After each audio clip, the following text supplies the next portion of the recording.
ప్రపంచంలో వేల కొద్ది కులాలు, వందల కొద్ది భాషలు, పదుల కొద్ది మతాలు ఉన్నటువంటి ఏకైక దేశం, భిన్న భాషలు, భిన్న జాతులు, భిన్న సంస్కృతులు కలగలిసినటువంటి ఏకైక దేశం భారతదేశం.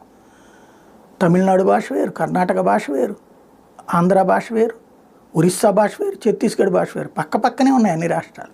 ఎవరి భాష వాళ్ళదే. కానీ అందరం బతికేస్తుంటాం, సోదరులాగా బతికేస్తుంటాం. సమస్యలు వస్తుంటాయి, కష్టాలు వస్తుంటాయి, పోరాటాలు వస్తుంటాయి, నష్టాలు వస్తుంటాయి, ఇబ్బందులు వస్తుంటాయి. ఒకళ్ళనొకళ్ళు తట్టుకుంటాం, ఒకళ్ళనొకళ్ళు తన్నుకుంటాం. బట్ దేశంకి సమస్య వచ్చినప్పుడు ఒక్కటవుతాం, నిలబడతాం, కలబడతాం. 5 నుంచి 10% మంది ద్రోహులు మధ్యలో ఉన్న వాళ్ళ ట్రాప్లో పడం, నిలబడతాం, దేశాన్ని నిలబెట్టే ప్రయత్నం చేస్తాం. ఇవాళ చూడండి, దేశమంతా యావత్ ఒక్కటిగా ఉంది. పాకిస్తాన్ చేస్తున్న దుశ్చర్యలను ఖండిస్తోంది. ఈ సూడో లేదన్న మాట్లాడుతున్నా సరే సమాధానం సైన్యం చెప్పట్లా, మనోళ్ళే చెప్తున్నారు, జనమే చెప్తున్నారు.